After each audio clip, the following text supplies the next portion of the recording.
Hello बच्चों, let's read the question. कह रहा था incorrect matching amongst the following is. ये चार शेप आपको दे रखे हैं, सामने मॉलिक्यूल दे रखे हैं, तो इनकरेक्ट मैचिंग कौन सी या कौन कौन सी होंगी ये हमें बताना है। तो देखो बच्चों, क्या है कि यहाँ पर ना हमें इनकी शेप को मैच करना है। ओके बच्चों, और शेप हम बताएंगे यहाँ पर valence shell electron pair repulsion theory, वैसे पर थ्योरी से हम यहाँ पर बताएंगे, जो कि कहती है कि the shape of a molecule depends upon the number of valence shell electron pairs bonded और non bonded around the central atom. Okay, जो बॉन्डेड होते हैं उनको बॉन्ड पेयर बोलते हैं, जो नॉन बॉन्डेड होते हैं ओके बच्चों उनको जो अनशेयर्ड पेयर ऑफ इलेक्ट्रॉन्स होते हैं उनको क्या बोलते हैं, लोन पेयर बोलते हैं। अभी जो लोन पेयर होते हैं और बॉन्ड पेयर होते हैं इनमें रिपल्शंस होती हैं बच्चों, क्योंकि दोनों ही जो इलेक्ट्रॉन डेंसिटी है वो तो नेगेटिवली चार्ज है बच्चों। ओके, तो इनमें रिपल्शन होगी, चाहे वो लोन पेयर में हो। ओके बच्चों, लोन पेयर बॉन्ड पेयर में भी होगी और बॉन्ड पेयर बॉन्ड पेयर में भी होगी। सबसे ज्यादा जो रिपल्शन होती है वो लोन पेयर में होती है, उसके बाद लोन पेयर बॉन्ड पेयर में, और सबसे कम होती है बॉन्ड पेयर में। ओके बच्चों, अब ये जो इलेक्ट्रॉन पेयर्स है ना बच्चों, जब ये कोई मतलब जो शेप को अडोप्ट करेंगे ना वो कुछ इस तरह से करते हैं कि जो इनके बीच की रिपल्शन है ना वो मिनिमाइज हो सके, और एक तो इनके बीच की रिपल्शन मिनिमाइज हो सके और इनके बीच का जो डिस्टेंस है वो मैक्सिमम हो सके। बात ये कि डिस्टेंस मैक्सिमम होगा तो मिनिमम रिपल्शन खुद ब खुद मिनिमाइज हो जाएगी बच्चों। ओके, तो सबसे पहला है आपके पास में H2O और SO2। अब इसमें सबसे पहले आपको चाटना है सेंट्रल एटम। ओके, क्योंकि भाई सेंट्रल एटम के ही तो जो इलेक्ट्रॉन पेयर्स हैं वो इंपैक्ट डालेंगे शेप के ऊपर। तो ये ऑक्सीजन है। ओके बच्चों, अब जो कम वाला होता है ना जनरली वो आपका लोन पेयर होता है, तो ये एक है, तो ये सेंट्रल एटम है, यहाँ पर ये सल्फर सेंट्रल एटम है। तो सबसे पहले हम बात कर रहे हैं किसकी, H2O की। ऑक्सीजन की वैलेंस शेल कॉन्फ़िगरेशन होती है 2s2 2p4, 6 इलेक्ट्रॉन है वैलेंस शेल में, दो और चाहिए इसको ऑक्टेट पूरा करने के लिए। और हाइड्रोजन की है 1s1, एक इलेक्ट्रॉन है वैलेंस शेल में। अब इसको एक और चाहिए डबलेट पूरा करने के लिए, क्योंकि इसके नियरेस्ट नोबल गैस कौन है बच्चों, हीलियम है, उसकी कॉन्फ़िगरेशन 1s2 होती है, तो ये डबलेट पूरा करता है बच्चों। ओके, तो यहाँ पर क्या होगा बच्चों, ऑक्सीजन है, ऑक्सीजन के राउंड आपने 6 इलेक्ट्रॉन ऐसे रख दिए बच्चों। उसके अलावा आपने यहाँ पर दो हाइड्रोजन के साथ में ऐसे शेयर करवा दिए बच्चों, दोनों को ऑक्टेट पूरा है इस टाइम पे, ऑक्सीजन का भी और हाइड्रोजन का भी। लेकिन अब हमें पता है कि यहाँ पर लोन पेयर के बीच में, ओके जो लोन पेयर है इनके बीच में रिपल्शन होगी बच्चों, फिर लोन पेयर बॉन्ड पेयर के बीच में रिपल्शन होगी बच्चों। ओके, और यहाँ से बॉन्ड पेयर के बीच में भी रिपल्शन होगी। तो सबसे ज्यादा जो रिपल्शन है वो क्या कर रही है बच्चों, देखो हमने तो यहाँ पर इनको 180 डिग्री का एंगल दे दिया, चलो बॉन्ड एंगल जो दे दिया 180 डिग्री का दे दिया, लेकिन ये रिपल्शन क्या करेगी बच्चों, इसको बेंट शेप में ले आएगी ना बच्चों, इसको बॉन्ड्स को ऐसे तो रहने नहीं देगी। और क्योंकि ये बॉन्ड पेयर रिपल्शन इतनी प्रबल तो है नहीं बच्चों कि इस ये जो ऊपर से रिपल्शन लग रही है इनको रोक पाए, तो ये यहाँ पर इस तरह से हो जाएगा बच्चों। ओके, तो ये लीनियर नहीं रहेगा बच्चों। Okay, H2 is not linear बच्चों, कैसा होता है, ये आपका बेंट होता है। कैसा होता है, बेंट, या फिर आपको वी शेप का होता है। हालांकि उल्टा वी है, ओके दूसरी साइड से देखें तो सीधा भी हो जाएगा। तो बेंट शेप या वी शेप हम इसी को बोलते हैं, इसको एंगुलर भी बोलते हैं बच्चों। क्या बोलते हैं, एंगुलर भी इसको बोलते हैं।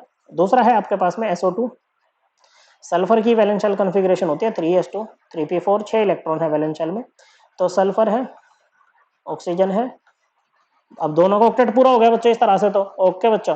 लेकिन क्योंकि सल्फर का 3D वैकेंट होता है ना, तो ये अपने ऑक्टेट को एक्सपेंड भी कर सकता है, मतलब इसके वैलेंस शेल में 8 से ज्यादा इलेक्ट्रॉन रह सकते हैं। ओके बच्चों, अब यहाँ पर क्या हो गया बच्चों, देखो अगर सल्फर पे लोन पेयर नहीं होता ना तो कोई दिक्कत नहीं थी, ये लीनियर बन के रहता बच्चों। लेकिन यहाँ पर लोन पेयर है तो रिपल्शन होंगे बच्चों। और ये जो वैल्सपर थ्योरी होती है ना, ये जो आपके मल्टीपल बॉन्ड होते हैं ना बच्चों, इनको सिंगल इलेक्ट्रॉन पेयर की तरह ही ट्रीट करती है बच्चों। ओके, तो यहाँ पर इनके बीच में क्या होगी बच्चों, फिर से वही रिपल्शन होगी। और हमेशा याद रखना, जो लोन पेयर रिपल्शन है वो लोन पेयर बॉन्ड पेयर से जीतेगी, और लोन पेयर बॉन्ड पेयर वाली बॉन्ड पेयर से जीत जाएगी।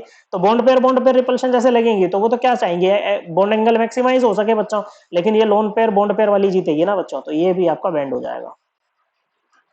तो ये दोनों ही क्या बनेंगे बच्चों, वी शेप के बनेंगे। तो लीनियर तो कोई सा भी नहीं होगा, तो ये आपका इनकरेक्ट है। तो हमें इनकरेक्ट बतानी है बच्चों, तो फर्स्ट वाला तो हमारे आंसर में जाएगा बच्चों। ओके, पहला हो गया। दूसरे पे आते हैं बच्चों, CH2 और SnCl2। ओके, CH2 की बात करें, कार्बन की वैलेंस शेल कॉन्फ़िगरेशन है 2s2 2p2, 4 इलेक्ट्रॉन है वैलेंस शेल में। ओके, तो 1 2 3 4, तो 2 हाइड्रोजन से लगा दिए बच्चों इस तरह से हमने, एक लोन पेयर बच गया। तो फिर से वही बच्चों, ये भी आपका वी शेप ही बनेगी, क्योंकि अगर आप इसको लीनियर बनाने की कोशिश करोगे तो वही बच्चों ये लोन पेयर रहेगा ना बच्चों, unsaid pair of electron. Okay, तो ये क्या करेगा, इसको नीचे की तरफ धकेलेगा बच्चों, बॉन्ड पेयर की रिपल्शन इसको झेल नहीं पाएगी, तो ये झुक जाएगा बच्चों, तो ये आपका वी शेप बनेगा। तो ये तो ठीक दे रखा है बच्चों, बिल्कुल ओके। इसके साथ में SnCl2। ओके बच्चों, SN की वैलेंस शेल कॉन्फ़िगरेशन होती है 4s2 4p2, नहीं 5s2 5p2।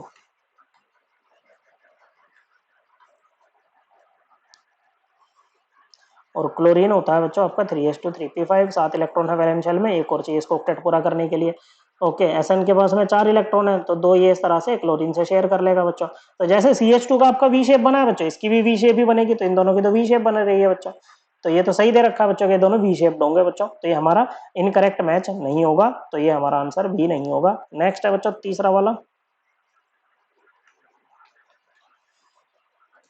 SF4।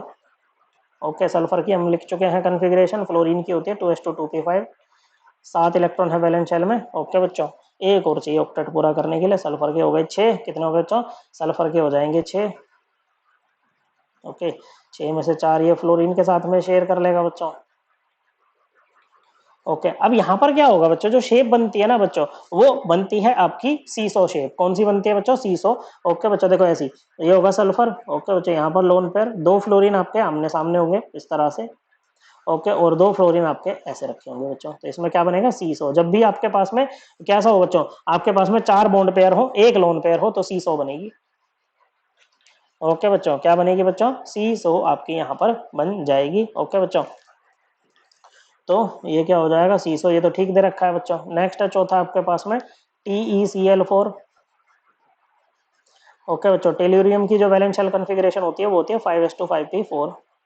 यहाँ पर भी 6 इलेक्ट्रॉन है वैलेंस शेल में। ओके बच्चों, तो यहाँ पर भी देखो ये 6 इलेक्ट्रॉन है, मोनोवैलेंट साइड एटम है बच्चों, तो यहाँ पर भी तो वही काम होगा ना, एक लोन पेयर होगा और 4 आपके पास में क्या होंगे बच्चों, बॉन्ड पेयर होंगे।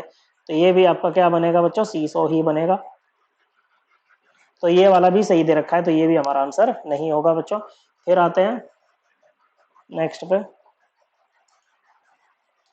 ICl3। आयोडीन की वैलेंस शेल कॉन्फ़िगरेशन होती है बच्चों 5s2 5p5। ओके बच्चों, 7 इलेक्ट्रॉन है वैलेंस शेल में, डी ऑर्बिटल वैकेंट है, तो ये भी अपना ऑक्टेट एक्सपेंड कर सकता है। तो आई है बच्चों। ओके, 1 2 3 4 5 6 7, 3 Cl चिपका दो। अभी तो अपनी मर्जी से कैसे भी, आपके पास में 2 लोन पेयर है और 3 क्या है बच्चों आपके पास में, 3 है आपके पास में ये Cl। ओके, मतलब 3 बॉन्ड पेयर है, 2 लोन पेयर हो, 3 बॉन्ड पेयर हो, तो टी शेप बनती है बच्चों कुछ इस तरह से। 2 Cl आपके आमने सामने जाएंगे बच्चों। ओके बच्चों, क्या होंगे, आमने सामने जाएंगे।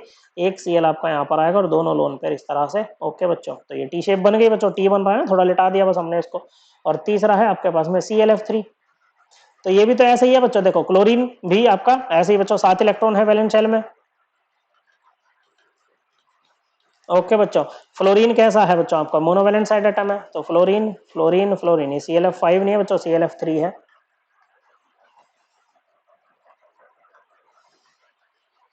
ओके बच्चों, तो ये भी कैसा बन जाएगा आपका, टी शेप का बन जाएगा। ओके, तो ये दोनों टी शेप्ड है, तो बिल्कुल सही दे रखा है बच्चों ये भी, तो ये हमारा आंसर नहीं होगा। तो इनकरेक्ट मैचिंग केवल फर्स्ट वाले में है, पहले वाले में। So correct answer is only first, correct answer is option 1।